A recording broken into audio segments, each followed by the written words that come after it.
بسم اللہ الرحمن الرحیم۔ السلام علیکم ورحمۃ اللہ وبرکاتہ۔ پیارے آقا صلی اللہ علیہ وآلہ وسلم کی پیاری امت کے لیے آج میں جو عمل جو وظیفہ بتانے لگا ہوں یہ بڑا مؤثر اور بڑا مجرب ہے، زندگی کی پریشانیوں کو ختم کرنے والا، زندگی کے غموں کو دور کرنے والا، ہر مصیبت کو دفع کرنے والا۔ یہ عمل جس نے کر لیا کامیاب ہو گیا، کامیاب زندگی گزارنے کے لیے یہ عمل بڑا ضروری ہے۔ اس ویڈیو کو چند منٹ کی ویڈیو آپ کی زندگی کی بازی پلٹ سکتی ہے، آپ کی زندگی، آپ کے مقدر، آپ کے قسمت اور نصیبوں کو چمکا سکتا ہے یہ عمل آج کا۔ یہ آج کی ویڈیو بہت زبردست اور مجرب اور آزمودہ ہے، اور یہ عمل تیر بہدف ہے، بڑا سریع الاثر ہے۔ اس عمل کو کرنے والا کبھی ناکام اور نامراد نہیں ہوا۔ جس کو بتایا ہے لوگوں نے اس عمل سے بے پناہ فیض پایا ہے، بہت برکتیں پائی ہیں۔ یہ 3 لفظ ہیں آپ کا مقدر بدلنے کے لیے۔ نمبر 1، تیسرے کلمے کی کثرت کرنی ہے آپ نے۔ بسم اللہ الرحمن الرحیم، سبحان اللہ والحمد للہ ولا الہ الا اللہ واللہ اکبر ولا حول ولا قوت الا باللہ العلی العظیم۔ نمبر 2، درود پاک کی کثرت، اللہم صلی علی محمد وعلی آل محمد۔ نمبر 3، استغفار کی کثرت، استغفر اللہ ربی من کل ذنب واتوب الیہ۔ یہ 3 چیزیں آپ نے کس طریقے سے کرنی ہے یہ میں آپ کو بتاتا ہوں۔ پہلے آپ یہ چھوٹی سی ایک بات سن لیجئے کہ ایک درویش فقیر دریا کے کنارے بیٹھا تھا۔ کسی نے پوچھا، بابا جی کیا کر رہے ہو؟ فقیر نے کہا، انتظار کر رہا ہوں کہ مکمل دریا بہہ جائے تو پھر دریا پار کر لوں۔ پوچھنے والے نے کہا، کیسی بات کرتے ہو بابا، مکمل پانی بہنے کے انتظار میں تو تم کبھی بھی دریا پار نہیں کر سکو گے، نہ پورا دریا بہے گا نہ تم دریا پار کر سکو گے۔ فقیر نے کہا، یہی تو میں تم لوگوں کو سمجھانا چاہتا ہوں کہ تم لوگ جو ہمیشہ یہ کہتے رہتے ہو نا کہ ایک بار گھر کی ذمہ داریاں پوری ہو جائیں، ایک بار گھر کی ذمہ داریاں پوری ہو جائیں، میں یہ کام کر لوں وہ کام کر لوں، پھر نماز پڑھوں گا۔ اگر کوئی کہے داڑھی رکھ لو تو کہتے ہیں جی داڑھی رکھ لوں گا، ابھی بڑے کام ہے وہ کام کر لوں ذرا۔ حج کر لو، کہتے ہیں نہیں جی حج کر لوں گا، ابھی ذرا میں نہ جاؤں گا دربار مصطفیٰ میں حاضری کے لیے، اللہ کے گھر کی زیارت کروں گا، خانہ کعبہ کا طواف کروں گا، ابھی کام بڑے ہیں مجھے۔ اللہ اکبر، حج بھی تبھی کروں گا، خدمت کروں گا جیسے دریا کا پانی ختم نہیں ہوگا۔ او بندہ خدا، اسی طرح جیسے دریا کا پانی ختم نہیں ہوگا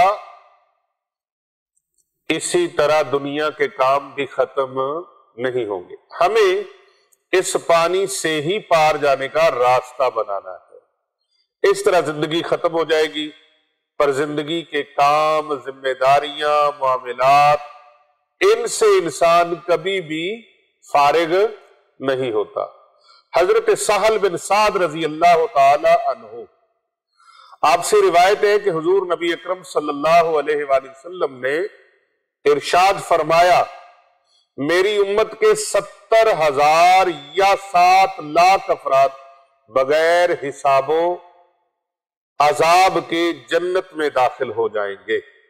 راوی کو عدد میں سے کسی ایک کا یہاں پر شبہ ہے کہ وہ 70,000 ہے یا 70 لاکھ ہے یا 7 لاکھ ہے، تو یہ شبہ ہے۔ یہ ایک دوسرے کو نسبت کی وجہ سے باہم تھامے ہوئے ہوں گے، یہاں تک کہ ان کا پہلا قیادت کرنے والا، آگے بڑھنے والا، آگے چلنے والا اور آخری شخص جنت میں داخل ہو جائے گا، ان کے چہرے 14ویں کے چاند کی طرح چمک رہے ہیں۔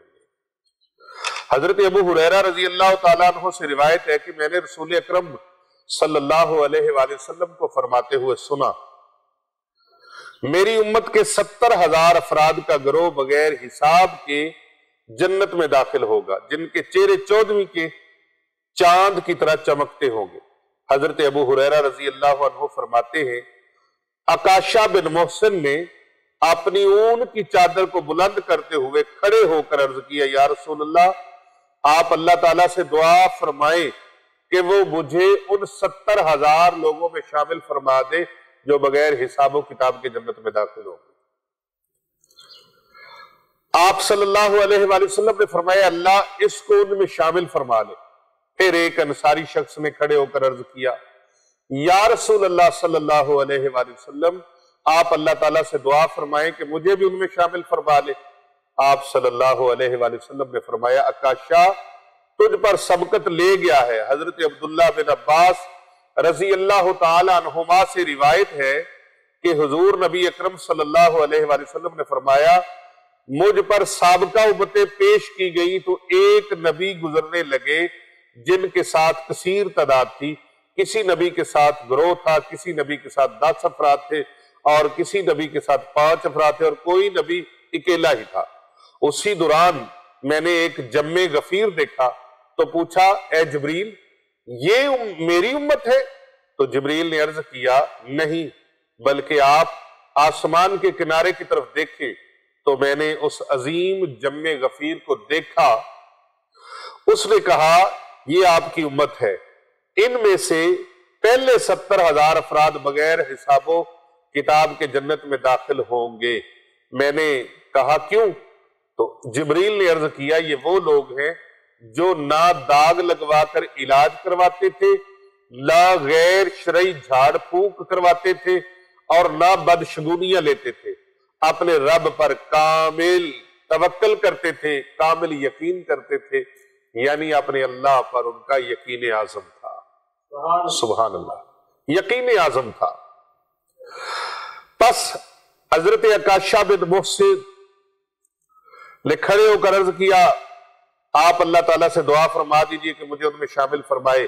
میرے آقا صلی اللہ علیہ وآلہ وسلم نے فرمایا، اللہ اسے ان میں شامل فرما لے۔ پھر ایک دوسرے شخص نے کھڑے ہو کے عرض کی تو سرکار دو جہاں صلی اللہ علیہ وآلہ وسلم سے عرض کیا، یا رسول اللہ، میرے لیے بھی دعا فرمائیے کہ مجھے بھی اللہ ان لوگوں میں شامل فرما لے۔ پیارے آقا صلی اللہ علیہ وآلہ وسلم نے فرمایا، عکاشہ، اس پر تجھ سے پہل لے گیا ہے، اللہ تبارک و تعالی کے دربار میں اس نے پہل حاصل کر لی ہے۔ محترم ناظرین کرام، آپ چاہتے ہیں کہ اللہ ہمیں بھی بخش دے، ہم پر رحم فرما دے، ہم پر کرم فرما دے، ہم پر اپنا لطف و عنایت فرما دے، تو پھر اس عمل کو، یہ 3 عمل جو میں نے بتائے ہیں، یہ آپ کے مقدر کو بدل دیں گے، آپ کی قسمت کو بدل دیں گے، آپ کے نصیبوں کو بدل دیں گے، اس لیے کہ تیسرے کلمے کی اتنی فضیلت ہے، بیان سے باہر ہے۔ درود پاک کی کثرت اتنی فضیلت ہے، بیان سے باہر ہے۔ استغفار کی اتنی فضیلت ہے، بیان سے باہر ہے۔ جب ان تینوں چیزوں کے ساتھ آپ جڑ گئے، آپ کی محبت ہوگی اور آپ کا یہ معمول بن گیا، دنیا کی کوئی طاقت ایسی نہیں ہے جو آپ کو کسی چیز سے محروم کر سکے۔ جب اللہ عطا فرمانے والا ہو تو کوئی محروم کر سکتا نہیں۔ وَتُعِزُّ مَن تَشَاءُ وَتُذِلُّ مَن تَشَاءُ۔ تو یاد رکھیے، تیسرے کلمہ اگر زیادہ نہ پڑھ سکے تو کم از کم ایک تسبیح تیسرے کلمے کی، ایک تسبیح درود پاک کی، اور ایک تسبیح استغفار کی، استغفر اللہ ربی من کل ذنب واتوب الیہ۔ اور اگر کسی کو سارا نہیں آتا تو استغفر اللہ پڑھ لیا کرے، اللہم صلی علی محمد وعلی آل محمد۔ اور تیسرا کلمہ ایک تسبیح فجر کی نماز کے بعد آپ پڑھنے کا معمول بنا لے۔ زندگی کیسے بدلتی ہے اپنی سر کی آنکھوں سے دیکھیے، ملاحظہ کیجئے، آپ کی زندگی میں ایک انقلاب پیدا ہو جائے گا۔ اللہ تبارک و تعالیٰ سے دعا ہے، اللہ تبارک و تعالیٰ یہ تینوں اعمال کرنے کی آپ سب کو اللہ توفیق عطا فرمائے۔ اللہ تبارک و تعالیٰ آپ کے نصیب میں فرمائے کہ آپ یہ تینوں عمل کر لیں۔ اور میری خصوصی دعا ہے کہ اے گنہگاروں کو بخشنے والے اور عیبوں پر پردہ ڈالنے والے عظیم پروردگار، سب مسلمانوں پر اپنا رحم و کرم فرما۔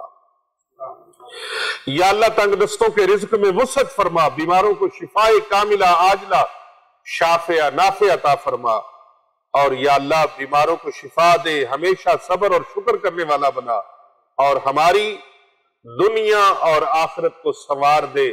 یا اللہ رمضان کریم کا دوسرا عشرہ جاری و ساری ہے، یہ عشرہ مغفرت ہے، یا اللہ ہماری بھی بخشش فرما دے، ہمارے والدین کی بھی بخشش فرما دے، ہمارے اہل و عیال کی بھی بخشش فرما دے، یا اللہ پوری امت محمدیہ کی بخشش و مغفرت فرما۔